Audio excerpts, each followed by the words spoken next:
Boa tarde a todos que estão entrando aí. Estamos iniciando uma live aqui. Uma live sobre direito previdenciário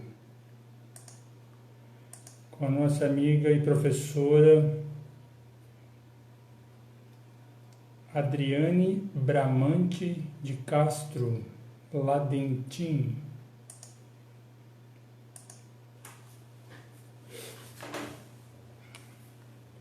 Só um minutinho, vamos aguardar a professora chegar.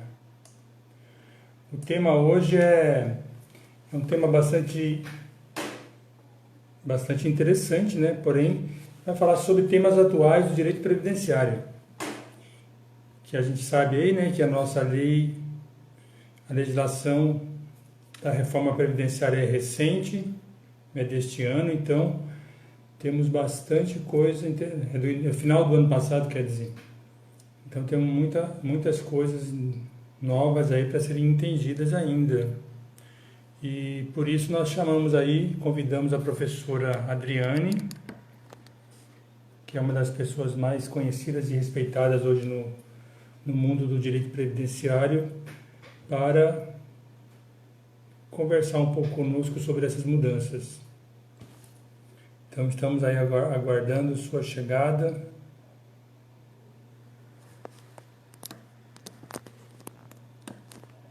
Ansiosos pela chegada da professora. Carolzinha, pode vir com a professora ali para ela entrar logo no sistema.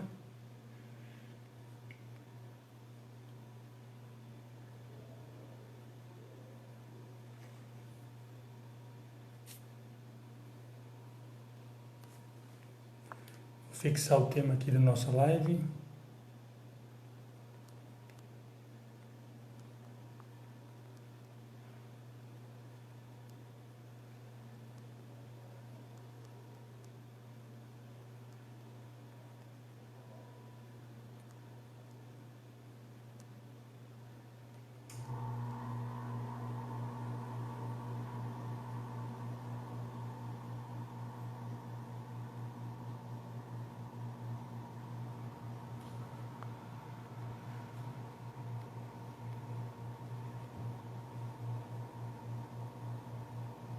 Professora chegando aí.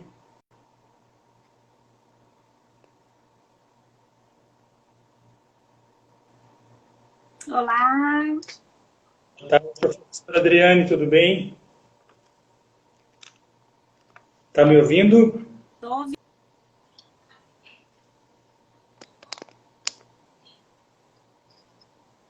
Tudo em ordem com você? Boa tarde a todos. Tudo bem com a senhora? Graças a Deus, tudo jóia. Tudo bom. Seja bem-vinda, professora Adriane. Uma honra para nós aqui recebê-la para essa live super importante do temas atuais sobre direito previdenciário, né? Obrigada, É isso mesmo, né, professora? Isso mesmo, temas atuais. Todo dia tem tema atual de direito previdenciário, né? Todo dia é dia. Todo dia, né? É uma coisa interessante mesmo, porque essa reforma ainda está engatinhando, né? Muita gente não sabe dela ainda, né, professora? Sim, ela está engatinhando, não tem decreto ainda, não tem regulamentação, não tem instrução normativa, tem só a emenda, uma portaria que foi publicada agora, a questão de dois meses, mas não tem nenhuma regulamentação ainda. O sistema não está preparado para analisar as aposentadorias especiais, a aposentadoria do professor. Depois da reforma veio a pandemia, aí virou tudo de cabeça para baixo, né? É muita coisa para se assimilar e para mudanças aí, né, professora? Verdade. Bom, para quem está chegando aqui agora, a gente vai fazer uma live agora sobre temas atuais do direito previdenciário. Quem tiver alguma dúvida, vai colocando nos comentários aí que a gente vai lendo no final, ou a professora vai lendo no decorrer também, como preferir. Então, para quem não sabe, para quem não conhece, a professora Adriane Bramante de Castro Ladentim, é isso, Ladentim? Isso mesmo. É advogada, doutoranda em Direito Previdenciário pela PUC de São Paulo, é mestre pela PUC de São Paulo em Direito Previdenciário e também é presidente do Instituto Brasileiro de Direito Previdenciário, o famoso IBDP. Isso mesmo. É isso, né, professora? Isso mesmo. E também falar que a professora Adriane é coordenadora da nossa pós-previdenciária, que vai começar agora no mês de julho aqui em Mato Grosso. Seja bem-vinda, professora. Estaremos aí, firmes e fortes. Isso mesmo. Pode começar a sua live aí, professora. Estamos ansiosos. Então, olha só, então assim, meu abraço a todos aí, obrigada pelo convite, deu um prazer estar aqui com vocês. A gente coordena essa pós-graduação aí, eu, a professora Jane, que coordenamos essa pós-graduação aí do Mato Grosso. Espero que a gente tenha muito sucesso com essa pós, que vai ser um mix, né, de online e de presencial. Bem, nós temos vários temas atuais, principalmente dentro da questão previdenciária, e sem falar das alterações que nós tivemos recentemente com a pandemia, que também houve uma avalanche de medidas provisórias, de alterações, portarias, decretos, né, uma série de regulamentos, de questões trazendo aí essa urgência na questão da saúde pública. Nós tivemos uma reforma, começando ali pelo ano passado, já que o tema é atualidade, vamos começar da reforma da Previdência. Então, nós tivemos uma mudança significativa na Previdência, a chamada Nova Previdência, que tirou o qualificativo social, ela é só Previdência, e tem mais ou menos umas 15 regras de transição. Foi uma reforma bastante importante, porque ela mexeu de forma estrutural nos benefícios previdenciários, principalmente nas aposentadorias, tanto do regime geral quanto do regime próprio, dos servidores públicos. Nós temos hoje uma aposentadoria por tempo de contribuição no regime geral que foi extinta, não existe mais a aposentadoria por tempo de contribuição. Nós estamos numa fase de transição, com 4 regras de transição para quem ainda puder se aposentar aí pelos próximos 10, 15 anos, ainda vai conseguir alcançar uma dessas 4 regras de transição. Então, a gente tem a regra de transição de pontuação, em que o homem tem que ter 35 anos, a mulher 30, mais a pontuação que vai de 96 para o homem no ano de 2019, 86 para a mulher em 2019, até 100, 105 pontos para homem e para mulher. E pontos é a soma da idade com o tempo de contribuição. Aí nós temos uma outra regra de transição, que é a regra de idade mínima, que começou em 2019 com 30 anos de contribuição mulher e 56 de idade, e o homem com 35 de contribuição e 61 anos de idade. A regra 3 é para quem está a menos de 2 anos da aposentadoria, então paga um pedágio de 50% do tempo que falta, mas consegue se aposentar pela regra anterior, com o fator previdenciário. E a regra de idade mínima mais pedágio, de quem está a mais de 2 anos de aposentadoria, tem que ter a mulher 57 anos de idade, o homem 60, e cumprir um pedágio do dobro do tempo que falta. Então, se na data da emenda faltavam 3 anos, tem que trabalhar mais 3, além dos 3 faltantes, para completar esse requisito da aposentadoria por tempo de contribuição. Então, quem não cumprir esse requisito, quem não alcançar, vai conseguir se aposentar só pela regra geral, que é 62 anos a mulher e 65 anos o homem, com no mínimo 15 anos de contribuição. Professora, assim, hoje... Pode falar. Essa regra aí dos 62 e 65, mulher e homem, ela vai pegar todo mundo daqui para frente, né? Todo mundo. Quem não tiver na transição só vai conseguir se aposentar com essa idade mínima lá na frente. E a transição é para quem está... Essas 4 faixas que você falou aí, elas pegam a partir... Qual é a última que vai entrar na transição? Depois não entra mais? Não, na verdade, assim, a gente tem que analisar caso a caso para saber qual regra de transição o segurado se encaixa, se ele se encaixa em uma das regras, se ele não se encaixar em nenhuma delas, ele só vai conseguir se aposentar com a regra geral, que é essa de idade mínima de 62 e de 65. Geralmente, quem é muito jovem, um homem, por exemplo, com 40, 42 anos de idade, ele provavelmente não consegue nenhuma regra de transição, ele vai cair na regra geral dos 65 anos, salvo se ele tiver muito tempo de contribuição, e aí pode ser que ele consiga alcançar o requisito ainda da transição. Mas geralmente o homem com 44, 45 anos para baixo não entra, e a mulher também com 43, 44 também pode ser que alcance, mas para baixo disso só vai se aposentar com a idade mínima de 62 e de 65. Entendi. Então, na verdade, cada caso tem que ser analisado. Não dá para dizer assim, com essa idade. Não. Tem que analisar a idade e o tempo de contribuição, né? Por isso que tem que estudar, porque o que o advogado mais vende hoje é o chamado planejamento previdenciário. Porque o segurado chega no seu escritório, ele quer saber se ele se encaixa em uma das regras de transição, e nós temos que analisar no mínimo 4, mais a regra geral, mais a regra do direito adquirido antes da reforma. Então, a gente tem que analisar pelo menos aí umas 6, 7 regras para saber se ele se encaixa em algumas delas. Tem várias possibilidades. Então, o planejamento previdenciário hoje é muito importante para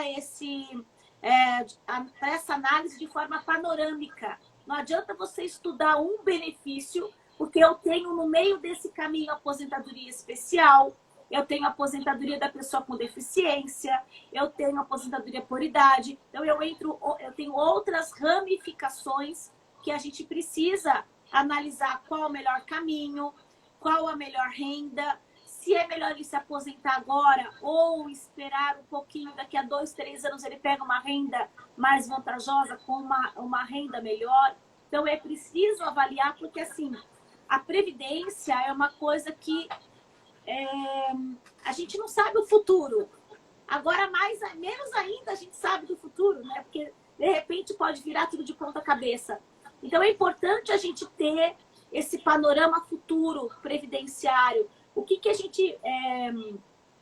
a gente planejou para a nossa vida financeira, não só em termos de previdência, mas em termos de previdência privada também, em termos de colocar os ovinhos assim em várias cestas, né? Para a gente poder fazer um planejamento previdenciário. Então, a reforma da Previdência, ela foca muito nessa questão das várias regras.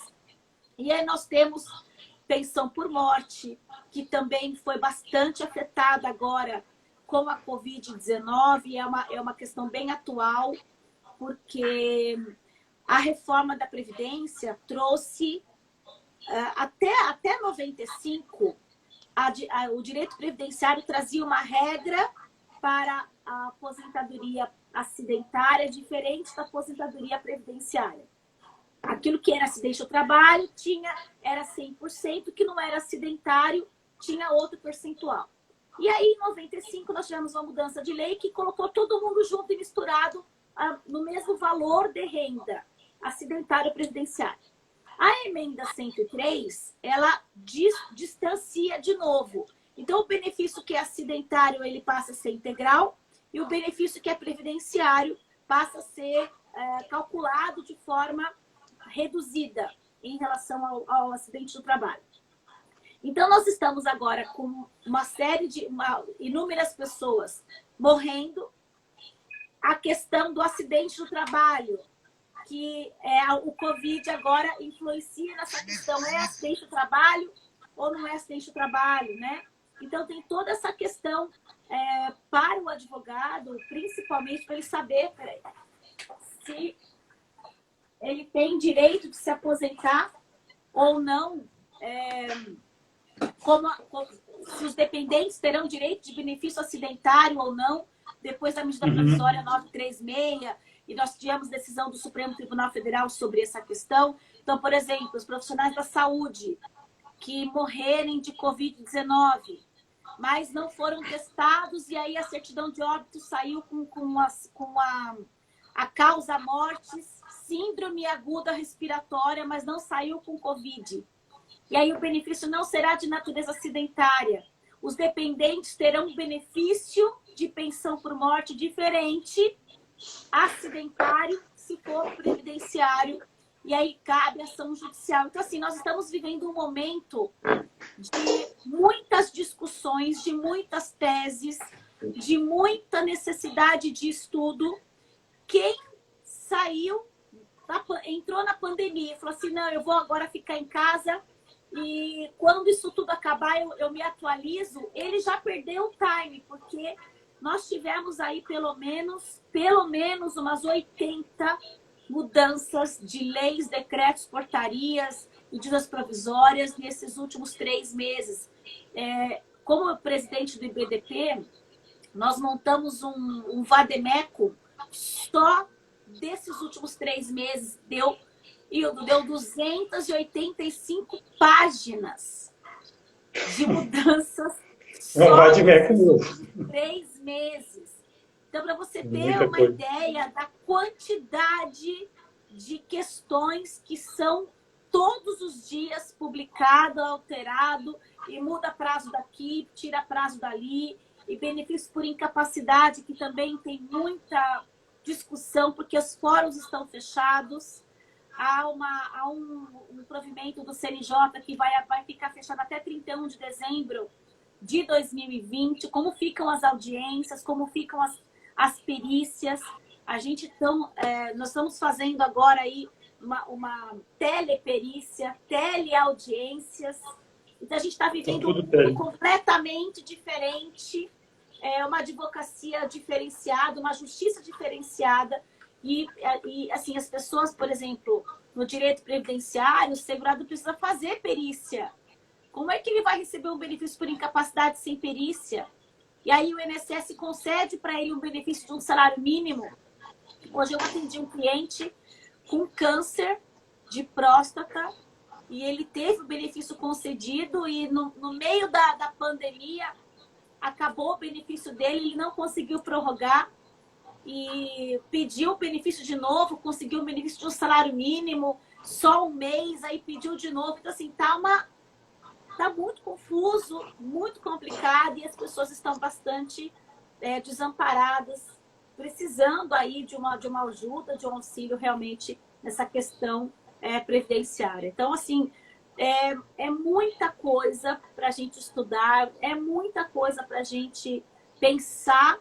E o direito previdenciário, especialmente essa área, é um direito muito dinâmico, porque ele lida com a vida das pessoas, do berço ao túmulo, né? A gente nasce, tem salário de maternidade, a gente morre, tem pensão por morte, e durante a vida você tem incapacidade, você tem maternidade, você tem adoção, você tem incapacidade, você tem uma série de riscos sociais que vão acontecendo com a gente durante a vida. Então, é muito dinâmico, é muita coisa. Professora, tem uma pergunta aqui, não sei se eu coloco agora para você. Pode colocar. Agradecer aí a presença da nossa professora Ivani, né? Você conhece a professora Ivani? Querida, Ivani Bramante? Ivani Bramante. Que legal! Uma honra aí a presença dela também, seja bem-vinda. Legal! Um beijo, Ivani. Aqui tem a doutora Adriana, está falando a seguinte, Adriana Azevedo. Professora, valor do auxílio acidente soma no cálculo da aposentadoria? Aí uma pergunta. Meu cliente recebia auxílio acidente e o INSS não colocou no cálculo. É assim, ele não vai somar na aposentadoria, ele vai somar no cálculo do salário de contribuição para o cálculo do salário de benefício. Então, como se fosse o salário de contribuição mensal, não é isso? Se ele ganha, por exemplo, se ele ganha 2.000 de salário de contribuição e de auxílio acidente, ele ganhava 1.000, então aquele mês vai calcular 3.000 reais, que é a soma do auxílio acidente com o valor do salário de contribuição. Então tem que pegar a cópia do processo administrativo para verificar o CNIS, a carta de concessão, e conferir se não foi incluído. Se não foi incluído, cabe revisão. Tem alguns casos que o INSS não incluiu mesmo, e aí acaba gerando o direito à revisão. Só tem que tomar cuidado, porque nos casos em que já é teto, não tem como você somar o auxílio acidente, porque o salário de contribuição já está no teto máximo, né?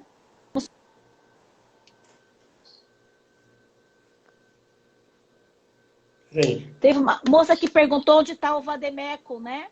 Na verdade, o Vademecum está disponível no site do IBDP. Você só faz um cadastro ali no site e você consegue acessar gratuitamente, baixar esse Vademecum, tá bom? Acho que é a Thaisa que perguntou. Tá. Você não estou conseguindo ver as mensagens aqui. A hora que eu tento olhar, elas somem. Ah, é? Eu estou enxergando aqui. Obrigada, pessoal. Todo mundo aí mandando várias mensagens. Agradeço muito, muito, muito, muito. A Barbosa, acho que é P. Barbosa, considerando a reforma vai decair muito o valor? Vai. Gente, a reforma dá até dó, porque tanta gente morrendo agora de Covid e pessoas morrendo com 10 anos, 12 anos de tempo de contribuição. E os dependentes vão receber um benefício reduzido, porque será 50%, né, mais 10% por dependente, sobre o valor que o segurado teria direito se aposentado por invalidez. Como a invalidez também é 60% mais 2 a cada ano que ultrapassa os 15 anos da mulher ou os 20 anos para o homem. Então, por exemplo, um homem com 10 anos de contribuição e uma filha menor e a esposa, essa pensão por morte será de 70%, né? 50 mais 2 dependentes, 50 mais 20, 70% dos 60% que seria o valor da aposentadoria por invalidez.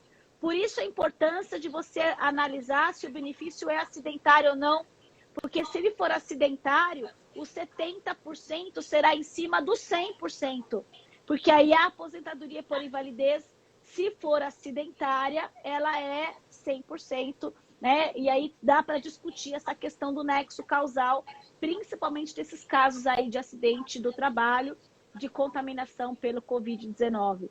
É bem importante a gente analisar essas questões da pensão por morte, porque vai mudar bastante, sim.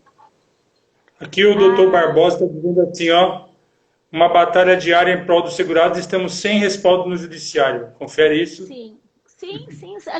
Porque a gente não consegue mais falar com a justiça, é tudo por petição, estão todos aí fazendo teleperícia, que é muito complicado no direito previdenciário. A justiça hoje está assoberbada até a tampa de processo, porque o INSS analisa tudo errado, indefere demais, não analisa adequadamente o processo e aí lota o Poder Judiciário de pedidos que poderiam ser resolvidos na via administrativa, ou lota o Conselho de Recursos também com pedidos que poderiam ser analisados adequadamente na via administrativa, e acaba tendo uma qualidade versus quantidade, né? A gente analisa a quantidade e acaba esquecendo a qualidade, e isso ocasiona aí um prejuízo para a sociedade de uma forma geral. Então, a gente percebe uma pouca qualidade das decisões judiciais, porque é muito processo, uma pouca qualidade na análise dos processos administrativos, também porque é muito processo, e o segurado acaba sendo a vítima nesse jogo aí de empurra, cada um tendo que resolver da melhor forma. Então, o processo hoje, estou falando por São Paulo, aqui a gente tem um processo indeferido, eu vou conseguir resolver esse processo 1 ano e meio, 2 anos depois, por mais bobinho que seja o indeferimento. Então, se pudesse ser analisado adequadamente, evitaria todo esse tempo de espera dos segurados que estão desempregados, que estão sem renda, precisando de um benefício, né? E aí acaba ficando realmente bastante comprometido. A Juliane colocou aí, ó, o link do Vademecum para vocês. Quem quiser baixar, já pode baixar aí. Esse Vademecum é gratuito, professora? É gratuito. A gente montou justamente porque as leis, os decretos ficaram muito soltos, né? Saiu uma portaria aqui, saiu um decreto ali, saiu a medida provisória, saiu... E aí ficou tudo muito jogado. Então, a gente resolveu colocar tudo num lugar só. E aí, esse Vademecum tem essa possibilidade de reunir tudo em um único documento, essas mudanças previdenciárias. O Pedro está perguntando o seguinte: o CRPS aceita boia fria para B42? Não encontrei nenhum acordo administrativo favorável nessa lide. Olha, o CRPS tem muitas decisões favoráveis, tem uma, inclusive, se eu não me engano, é enunciado 1 ou 2, que fala do trabalhador rural. Depende do tipo de prova. É que, assim, o CRPS não tem... Como a justiça aceita o boia fria com prova mais flexível, o CRPS é um pouco mais exigente na questão do boia fria. Eu também não vejo muitas chances de conseguir na via administrativa, no CRPS. O Magno está perguntando, para pedir o PPP correto, se a empresa não quer fornecer esse documento para pleitear a aposentadoria especial. Como é que faz para pedir? Magno, quando a gente tem um PPP incorreto, tem que avaliar qual é qual é o problema, né? Por que está incorreto? Qual é a incorreção, né? Qual é o erro qual é o erro desse PPP, na verdade? Por quê? Porque tem algumas questões que são trabalhistas. Por exemplo, está lá no PPP que o segurado era laminador, e aí a empresa colocou que ele fazia uma outra função. Então, aí não é um problema de preenchimento só, é um problema trabalhista. Tem caso em que aí a pessoa exerce uma função e está com desvio de função e exerce outra. Então, precisa avaliar se o problema é trabalhista ou se o problema é questão formal do INSS. Por exemplo, o problema é a técnica utilizada, a empresa usou NHO, NR15, qual foi a técnica utilizada pela empresa? Então, talvez essa questão, isso já é o tipo de situação que pode ser resolvido na vara previdenciária, na Justiça Federal, de forma mais branda, sem precisar ou não no trabalhista ou na Justiça Federal. Isso, Pedro, dá uma olhadinha lá. Você tem bastante enunciado do CRPS, bem legal. Se você entrar no site der um Google, enunciados do CRPS, você já vai encontrar esses enunciados, que são, inclusive, de novembro de 2019. A Thaisa está perguntando, para entrar com a aposentadoria especial, só o PPP basta ou tem que necessariamente juntar o LTCAT?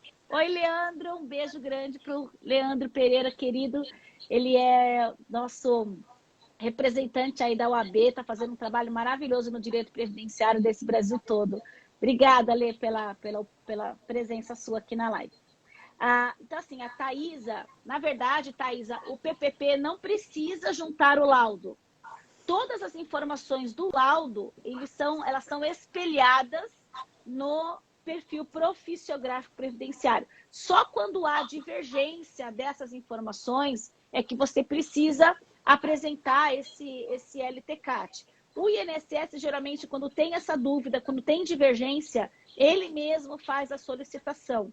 Mas se você já tiver com o PPP adequadamente preenchido, você não precisa do LTCAT, tá bom? Eu até vou indicar aqui um livro meu de como preencher o PPP, Dissecando o PPP, ensina como faz para preencher o perfil profissiográfico previdenciário.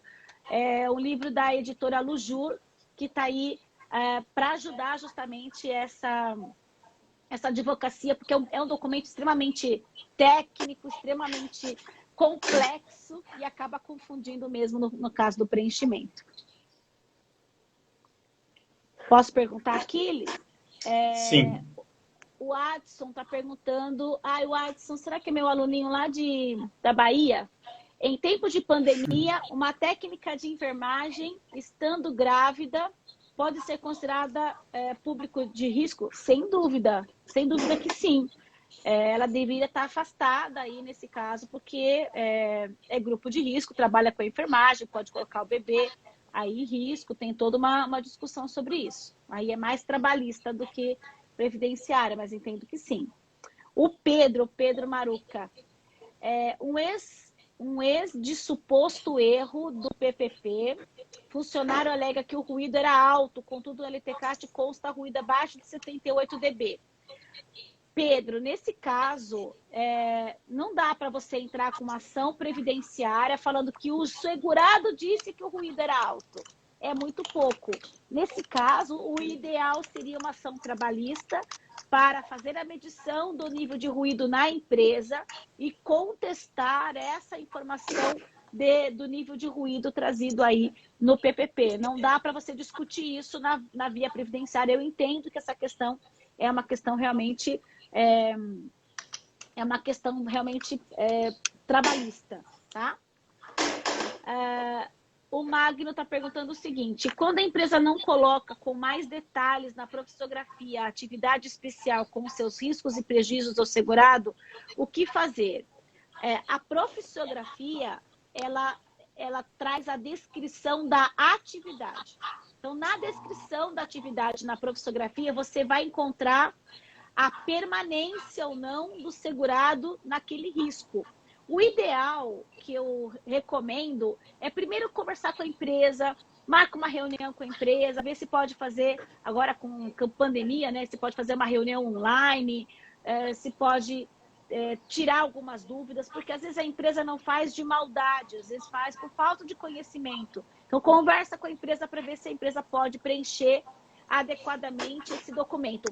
Uma dica legal é você conferir a CBO, porque geralmente a CBO, que é a Classificação Brasileira de Ocupação, que vai lá no campo 13.6 do PPP, ele tem algumas empresas que pegam a CBO e dão um Ctrl+C, Ctrl+V e coloca na profissografia, e às vezes não é nada daquilo que o segurado exerce. Então, conversa com a empresa para que, de repente, a empresa possa corrigir essa informação e indicar ali adequadamente. Agora, se não fizer isso, pessoal, vai ter que entrar com uma ação trabalhista ou uma ação probatória autônoma para discutir essas questões, tá bom?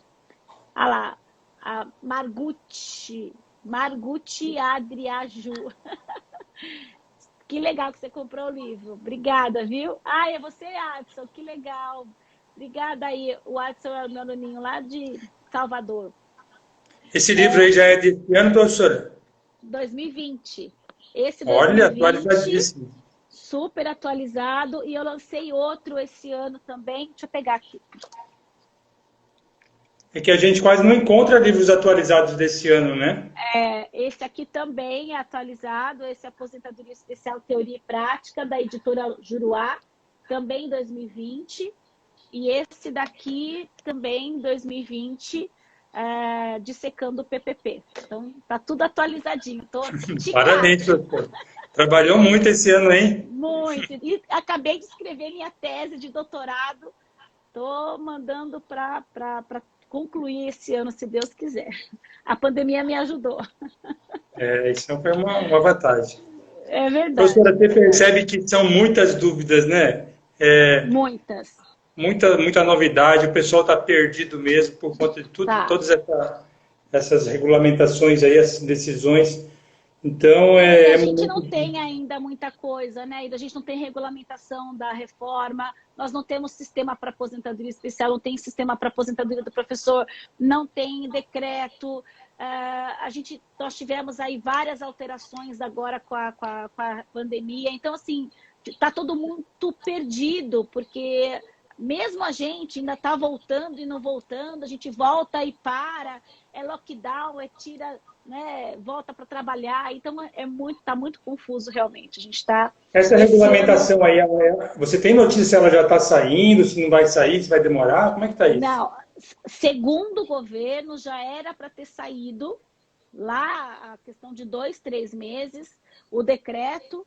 Quando saiu a reforma da Previdência em 98, que foi na emenda 20, em dezembro de 98, quando foi em maio, foi publicado o decreto regulamentando a emenda 20. Então, esse ano, antes da pandemia, o governo já tinha anunciado que o decreto estava quase pronto e que seria publicado em breve.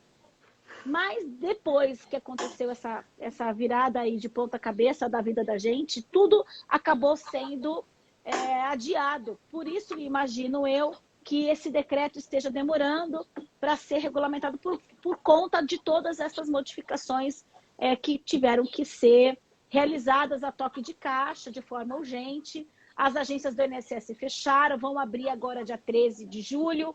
Uma notícia boa, top, Master, Blaster da Ativance Plus, é que hoje saíram os precatórios, graças a Deus. Havia aí uma notícia de que os precatórios seriam pagos só, sabe Deus quando, que iam adiar os precatórios.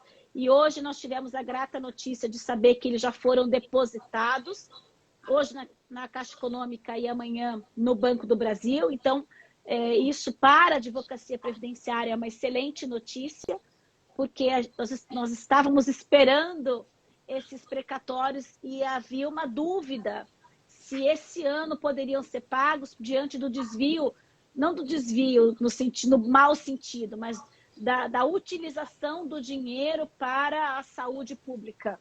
Mas é importante o pagamento dos precatórios nesse momento, justamente porque ele gira a economia, né? As pessoas vão comprar casa, vão comprar carro, vão comprar as coisas que precisam. E nesse momento é importante esse consumo, essa questão aí para poder realmente girar a economia no Brasil, e principalmente porque são pessoas precisando de dinheiro.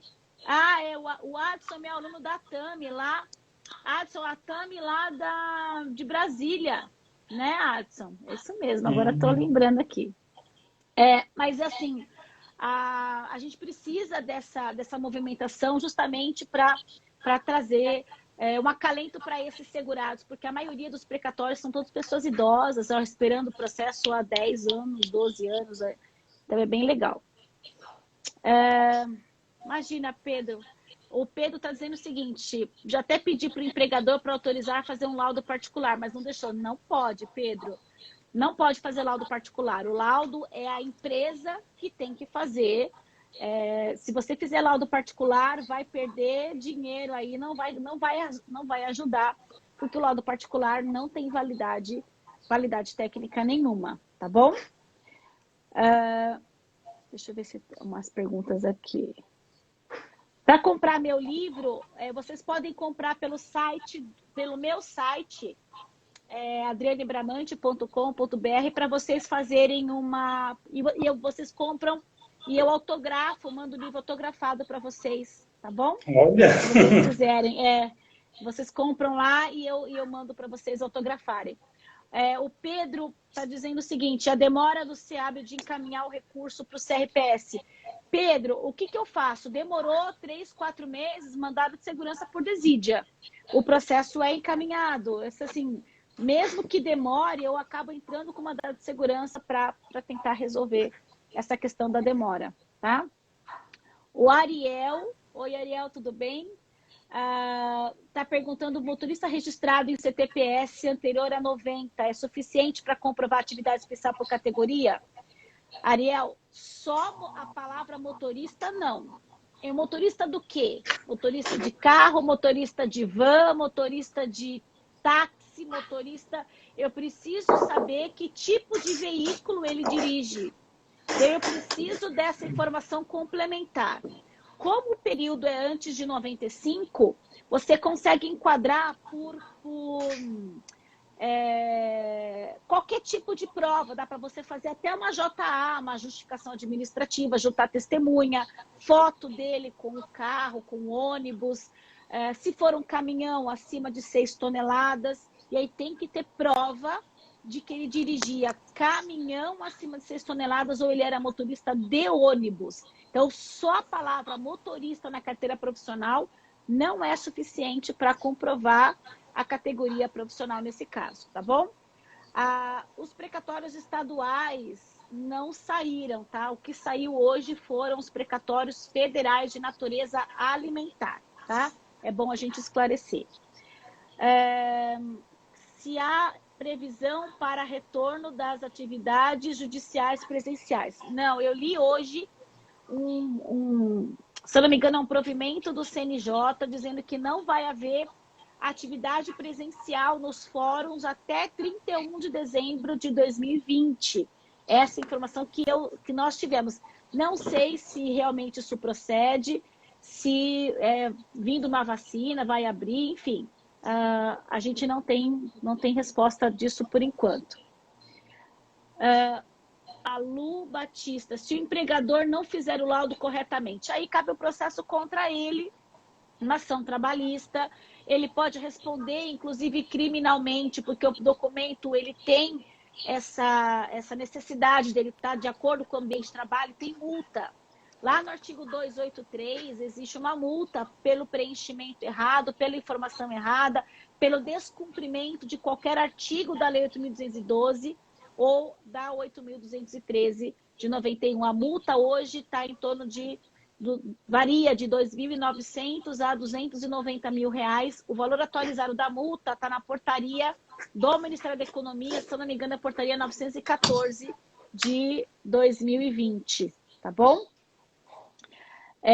O Magno está perguntando, professora, quem assina o PPP e o LTCAT, o engenheiro ou médico? Magno, olha só. Quem assina o PPP é diferente de quem assina o laudo. O laudo técnico, a Lei 8.213, artigo 58, determina que o laudo deva ser assinado por engenheiro de segurança ou médico do trabalho. Já o PPP pode ser assinado por qualquer representante da empresa, independentemente dele ser engenheiro de segurança ou médico do trabalho. Então, o PPP não tem a necessidade de ser assinado por engenheiro ou médico, mas o laudo, sim. É que o laudo vai embasar o preenchimento do perfil, né? Por isso que ele deve ser assinado por engenheiro. Tem muito laudo, gente, errado, laudo preenchido por técnico de segurança do trabalho, o INSS não aceita, tem muita informação errada, por isso que o PPP acaba não sendo aceito, porque tem lá, em vez de ter um engenheiro responsável, no campo 16, tem um técnico de segurança do trabalho, não adianta, tá errado, não pode, tem que ser engenheiro, a lei fala em engenheiro de segurança ou médico do trabalho, né? Então tem que tomar muito cuidado com isso, tá bom? Professora, legal da demora que eles não fazem contra-razões do conselho. É verdade. Assim, trabalhar com o conselho de recursos é bem legal, porque eles são bem informais e a sustentação oral é muito bacana de você fazer. Você entra assim numa sala de quase que um bate-papo, sem formalidade, sem formalismo, né? E é bem interessante pontuar exatamente os aspectos necessários para aquele processo. Eu faço muito hoje processo no CRPS ao invés de fazer processo judicial. Quem já assistiu aula comigo sabe que eu uso mais o CRPS do que o processo judicial. Estrategicamente, acho mais interessante. Acho que acabou as perguntas, né, professora? Nunca vai acabar, Hilda. Mas que você respondeu todas que estavam colocadas aqui. Tem uma pergunta aqui da Lê, técnico químico de 1980 a 94, por enquadramento na CTPS, comprova? Técnico químico tem enquadramento por categoria profissional, sim, mas o INSS vai olhar o artigo 267 da IN 77. Se o segurado, se a empresa existir, o INSS vai querer o PPP. Se a empresa não existir, então se aplica lá o artigo 270 da IN 77, aí não precisa do PPP, mas tem que provar que a empresa fechou, faliu, sumiu, para dispensar do preenchimento do PPP, tá bom?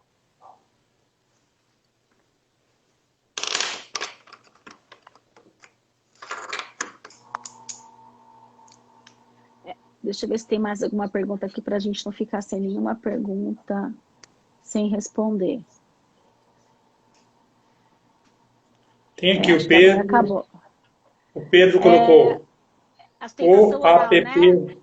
Né? O APP da sustentação oral é o Airby? Isso, é o Airby, Pedro. A gente faz pelo Airby. quando eu faço requerimento,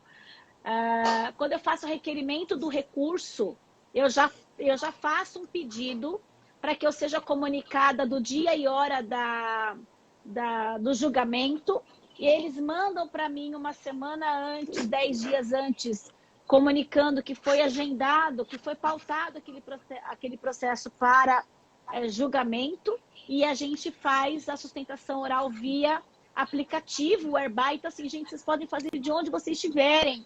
Tá viajando, tá na casa da praia, tá andando, correndo na praça, você faz sustentação oral de onde você estiver. Então, não tem desculpa porque, não vou fazer. Não, vai fazer. Pelo celular você faz, é bem tranquilo, bem fácil. Super recomendo que vocês façam a sustentação oral, tá bom? Daniela aqui está perguntando como solicitar sustentação no CEPS, pelo site? Então, não, você pode mandar por escrito, pedindo a solicitação, comunicando que você tem interesse na sustentação oral, ou você pode, no recurso, já fazer o pedido de sustentação oral, e aí o INSS vai comunicar esse interesse e fazer a comunicação para você uma semana antes do julgamento, para que você possa se preparar. O advogado outro está perguntando onde baixar o Vadimeco. Já colocou ali em cima, né? Onde baixar o Vadimeco. Tem um link, tem um link aqui nas perguntas com de onde você baixa. No site do IBDP você consegue baixar o Vademeco, isso, do conteúdo lá do site do IBDP, tá bom? ibdp.org.br, tá? Vou até baixar aqui agora, vou baixar logo. Isso, a Mari está perguntando, está demorando muito a análise dos recursos. Tem algo que possa fazer para agilizar? Tem sim, Mari. Mandado de segurança. Eu tenho um processo no escritório que saiu essa semana passada. Eu entrei com 3 mandados de segurança. Mandado de segurança para subir para o recurso, mandado de segurança para juntar, mandado de segurança para implantar. E vamos entrar no mandado de segurança. E saiu, deu tudo certo. Demorou uns 2 anos para sair, recebe os atrasados, mas tudo bem. A gente vai entrando com mandado de segurança e vai levando. Tá? Então eu entro sempre com mandado de segurança por causa disso. Ela está dizendo que se você não conseguir baixar o link do conteúdo, manda um e-mail para ibdp.org.br,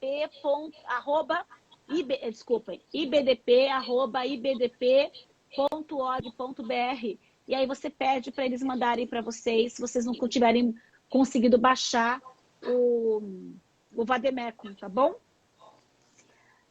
Morim, a Sônia está perguntando, exposição a hidrocarboneto, precisa de especificar no PPP a definição da composição química da substância?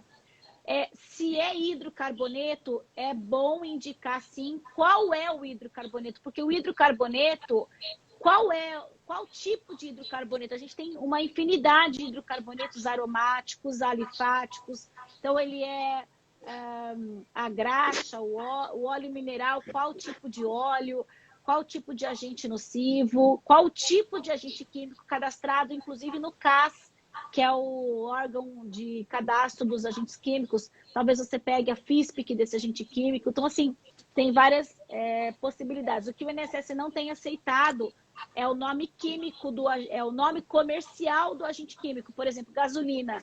Gasolina é o nome comercial. O agente nocivo é o hidrocarboneto, né? Ali o benzeno, o xileno, e aí a composição química desse agente é importante que a empresa informe.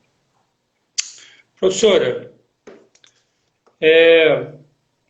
bom, a nossa live estava programada para meia hora, já deu quase 1 hora, mas daqui a pouco vamos ser derrubados pelo Instagram. Pois é verdade. Eu acredito assim, professora, o tema é muito grande. Não vamos conseguir esgotar em 1 hora, né? Não adianta. Não vamos. Com muitas perguntas, agradecemos aí a participação de todo mundo que está colocando perguntas específicas. Mas, assim, gostaria de colocar, se você tem mais alguma consideração final, algum ponto que você gostaria de tratar especificamente.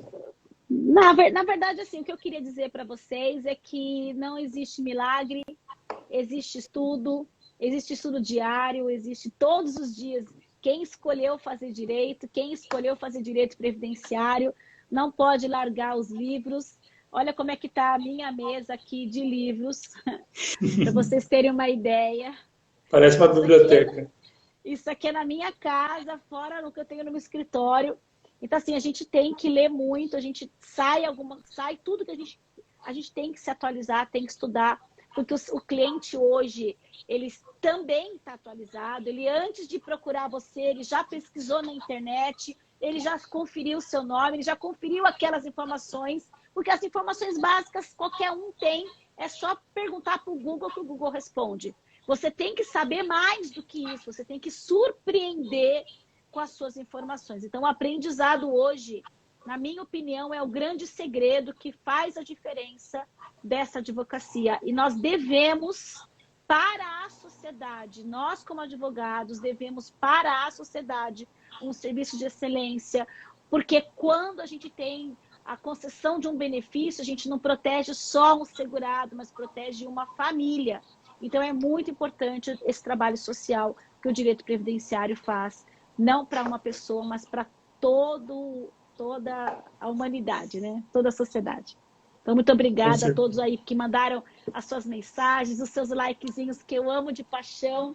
Recebam aí o meu abraço, meu abraço de luz, e espero que todos estejam bem, com saúde, que fiquem todos com Deus, e a gente, se Deus quiser, em um momento oportuno, a gente vai poder se abraçar, a gente vai poder se reunir e esquecer de tudo isso que passou. Não esquecer, né? É sempre um aprendizado. Obrigada, Ailton, pela oportunidade. Nada, estou vendo aqui pela oportunidade. Das lives que a gente fez até hoje, eu acho que você é a mais querida de todas, hein, professora? Pelo tanto de mensagem aqui, de coraçãozinho, de olhinho, de parabéns. Eles são bem queridos, eu adoro essa turminha. Então, obrigada a todos pela mensagem, viu, pessoal? Agradecer Obrigada, aí pela sua disposição, professora, de compartilhar um pouco dos conhecimentos conosco. E esperamos aqui em breve na nossa pós de previdenciário, que vai ser um sucesso, tenho certeza. Se Deus quiser. Acho que vamos fazer uma em Sinop, também uma em Rondonópolis, são vários lugares. Sim. Porque é muito... Vou mandar um coração para vocês. Olha, pessoal, estão vendo aí, ó. Estou mandando muita para coisa. vocês, que cheguem aí para vocês, tá bom? Olha, estou recebendo. Muito obrigado, professor, e mandando corações, tá bom? Isso aí. Então, agradecer mais uma vez e desejar sucesso aí para você e qualquer coisa estamos à disposição aqui também, viu, professora? Obrigada aí pela parceria de sempre. Um grande abraço para vocês. Um abraço a todos que participaram também. Obrigada, pessoal. Tchau, tchau. Fiquem com Deus. Tchau.